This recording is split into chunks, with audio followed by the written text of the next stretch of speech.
I could do, all I could do was smile. Life started keeping me, getting me down. All I could do was smile. Well, I dusted off. Guess I'll get back up. It was worth the fall. When the times got tough, there's a risk involved. Everything it costs, I'll make it through. I'll make it through somehow. Weathered and worn, ever dreaming so wild. All I could do was smile. Well, if you never leave, then your heart won't know. So you take the chance, so you just let go, and you get knocked down, but that's how you grow. All I could do was smile.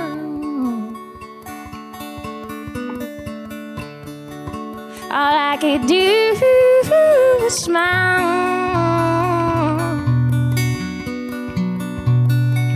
All I could do was smile. There'd be tears in my eyes.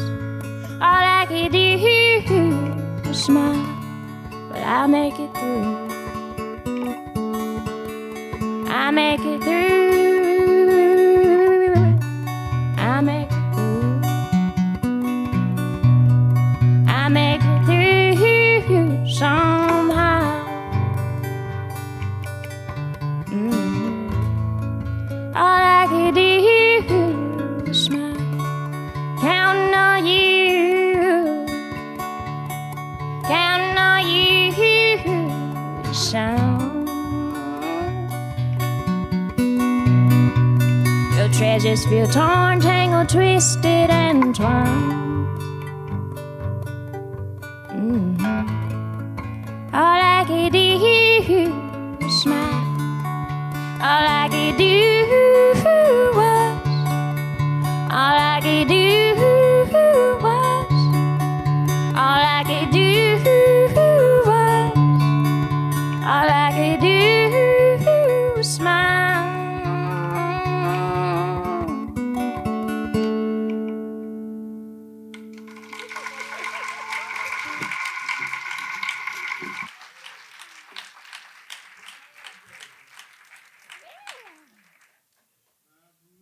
Now you know what I'm talking about then. That's what I'm saying. Sometimes that's all you can do, and you're going to see why here in a second now.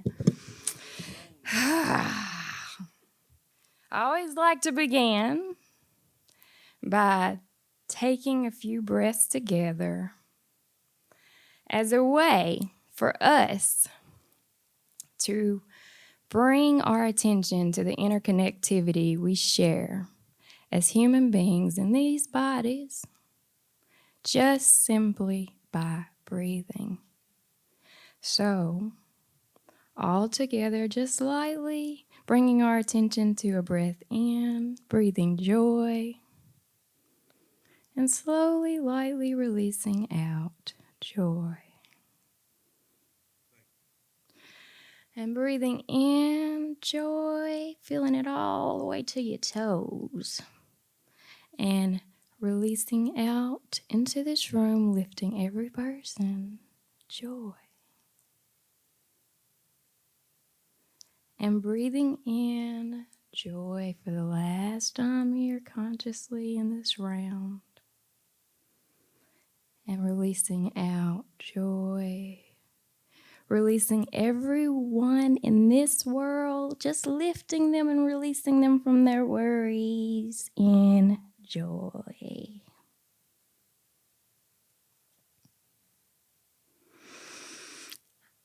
I am not a historian or a philosopher.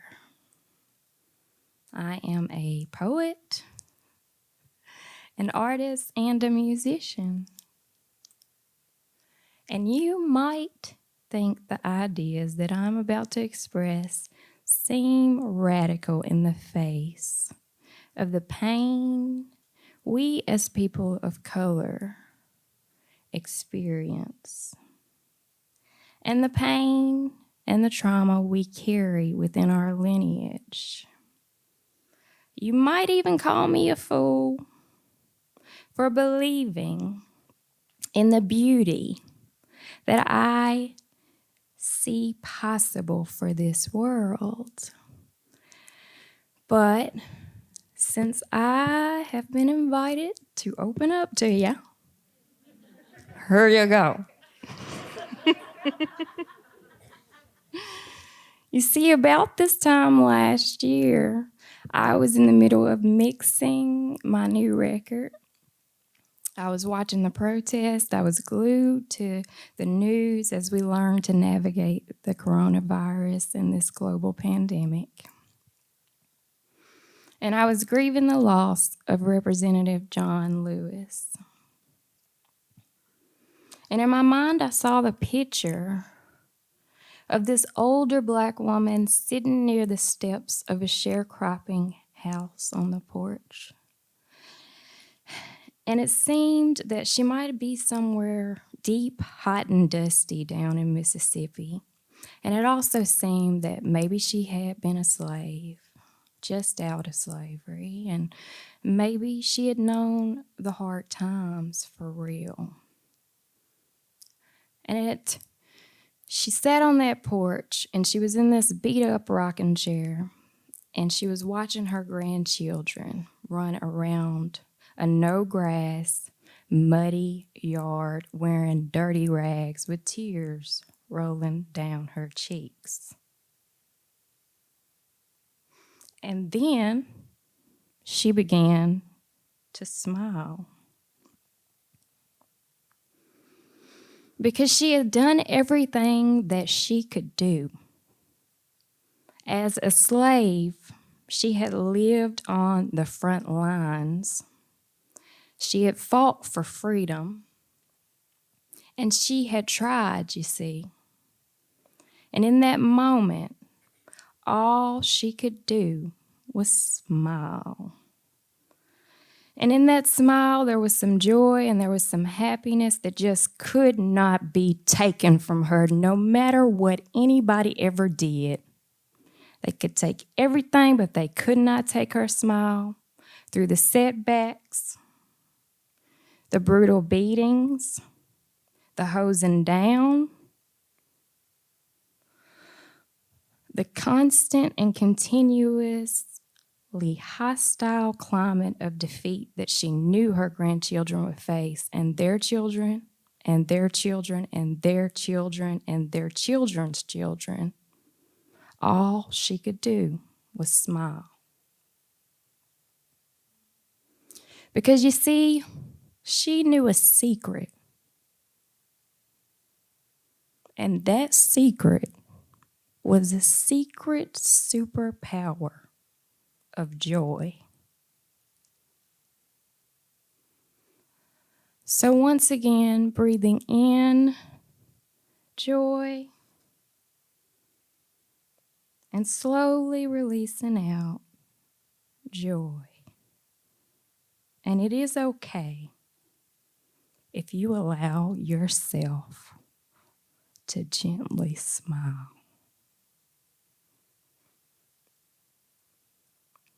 When we reflect on the visible world, the reality of suffering surrounds us every day.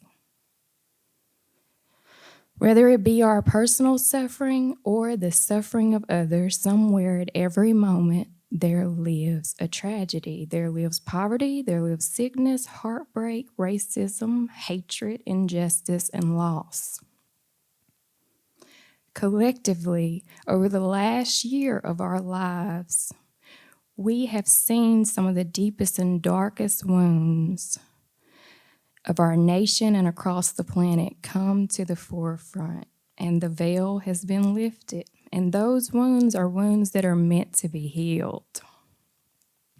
From George Floyd saying that I can't breathe, to the coronavirus putting people on ventilators all across the world, struggling to breathe, it's clear that our attention needs to be focused on bringing our awareness back to just a simple thing, and that is our breath.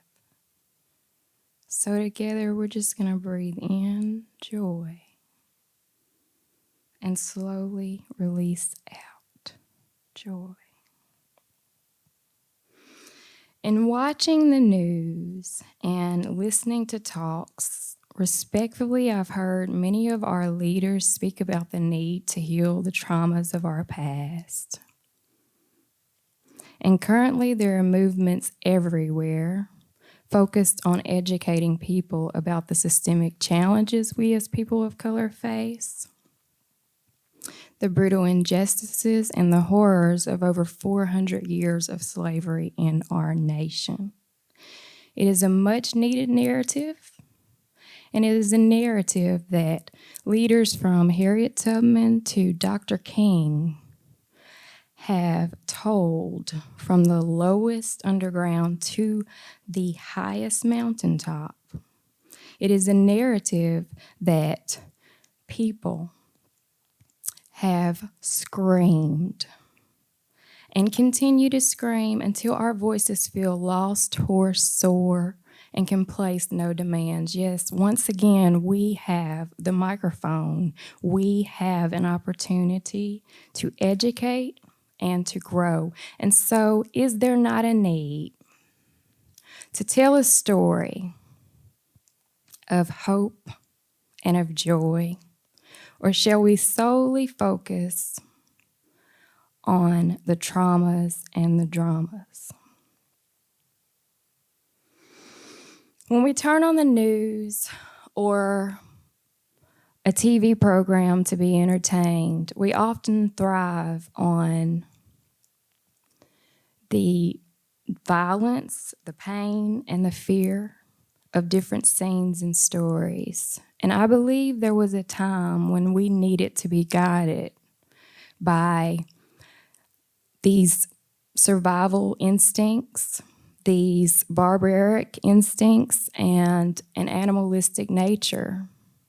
As the first humans, we needed to be on guard against predators and tribes that might try to bring us harm. But today in our nation, we are living in a sliver of time that might allow us to begin to relate to each other and the world around us on gentler and kinder terms.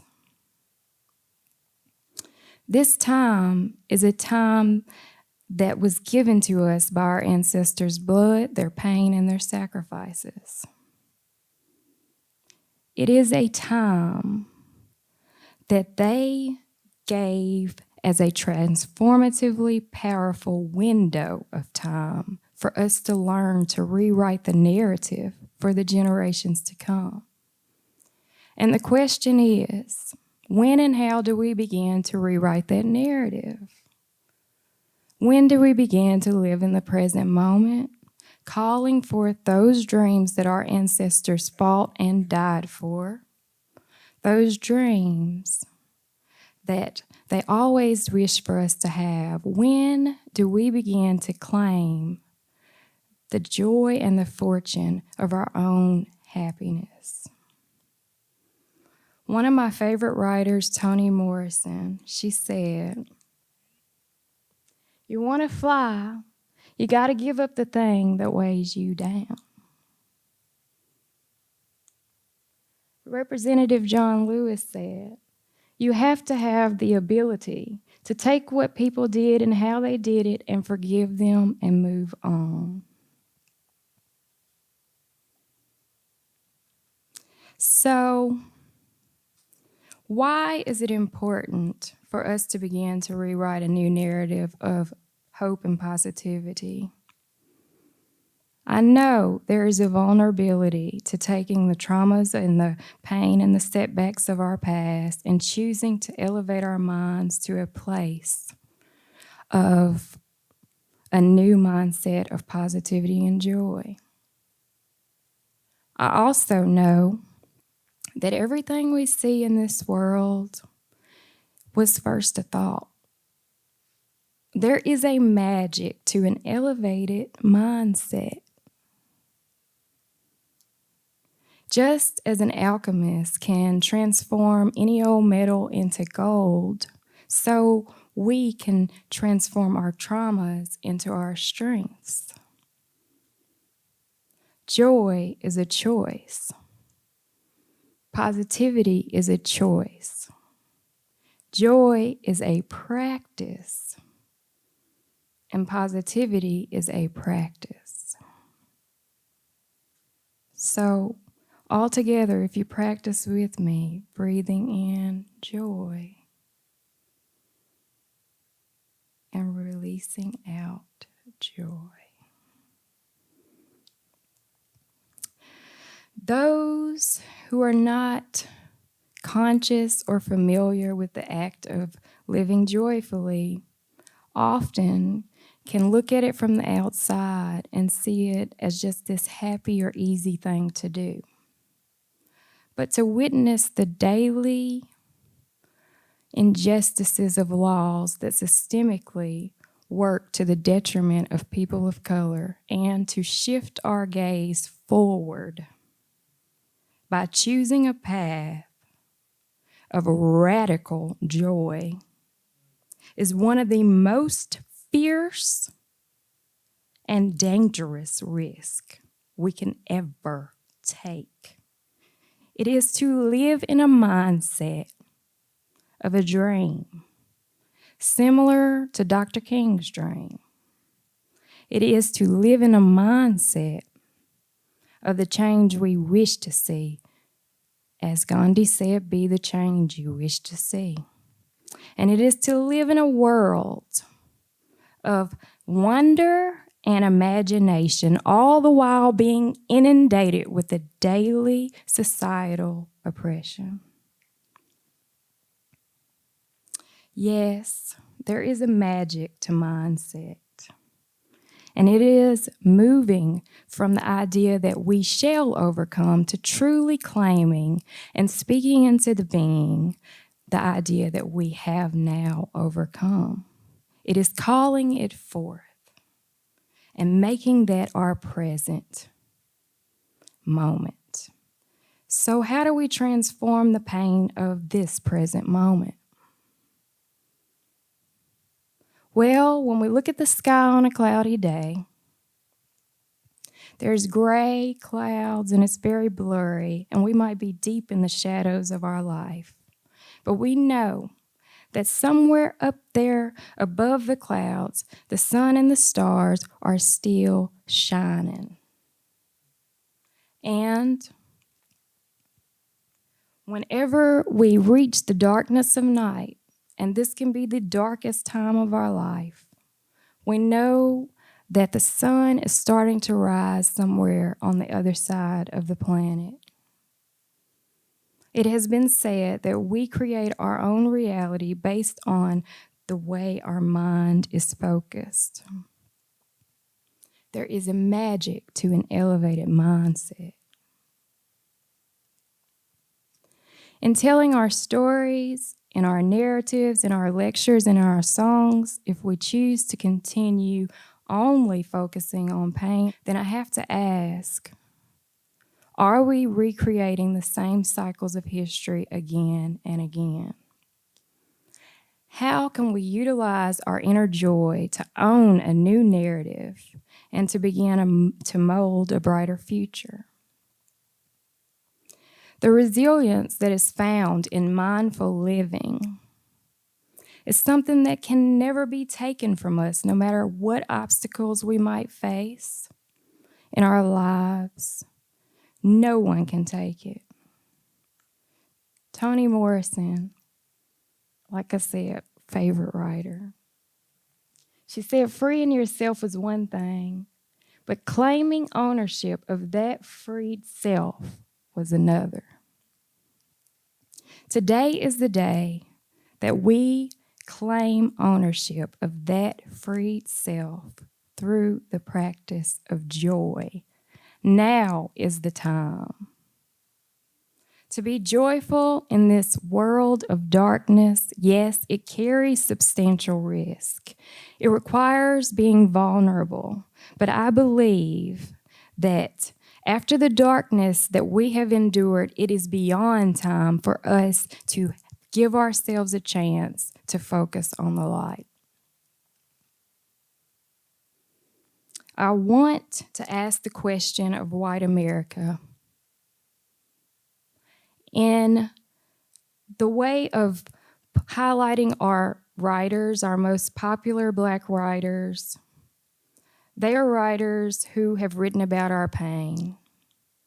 And in our films, most of our films, aside from Black Panther, which I freaking loved, because it showed us in a light, most of our films are highlighting the trauma. And so, are you ready to celebrate Black joy? And I want to ask the question of people of color. Are you ready to fucking shine and live in Black joy and celebrate your life? We have a heavy past, but we also have a choice of today choosing a new narrative for our children and their children and their children and their children's children. I'm sorry I cussed. I got a cussing problem, man. I'm a total hippie. I'm all about all the peace and love, but I love cussing.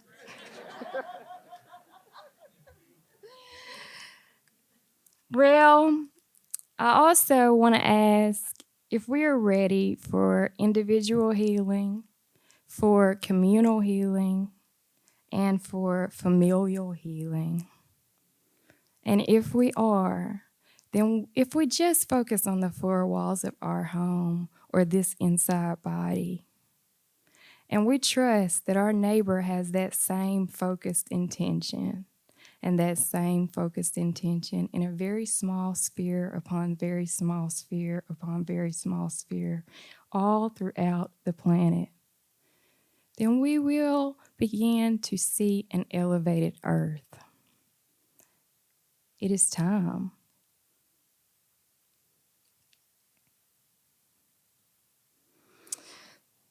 Well, I know it's hard, and it can be hard for us to soften into our joy. But it's okay to realize that the revolution can be joyful. The revolution can be mindful. The revolution can be multiracial, multigender, multiclass. We are living in a very fortunate time. We're living in a very unique time where we can ask these tough questions. We can breathe together and we can ask these questions because our ancestors carved this time for us to do it. And we can also collectively have a desire to actualize substantial change as we begin to sculpt a more egalitarian society. I believe in us. Representative John Lewis said, "Get in good trouble, necessary trouble, and help redeem the soul of America." I have faith that our community can do what is necessary to grow. But with the third charge there of redeeming the soul of America, I kind of feel like we haven't yet done that. And I believe that redemption is not a return to the past glory, but it is to claim the promise of a very, very new reality. A reality where we all have activated our superpower of joy. In closing, I have a poem for you. Let's see if it goes. And I illustrated all the poems in my book, and this is one of the illustrations of an earth goddess. She is down on her knees, and she's planting seeds. Because we all come to earth with a gift. Everyone has one. But as we get older, the world tells us, no, we don't need your color. We don't need your gift. We don't need red, pink. We already got that. This is earth. But that's not true. And the earth gets out of balance when your shade of blue, black, yellow, red, or green isn't shining. You have to believe and plant those seeds. And we have to leave the earth better than we found it. So that's what she's doing. She says, I came to bask in the sun, to see my mother smile, to dream, see manifested. But while I'm here, and thus so far invested, I guess I'll roll up my sleeves and kneel down on my knees, planting flowers and seeds, so earth will know that I have blessed it. Thank you.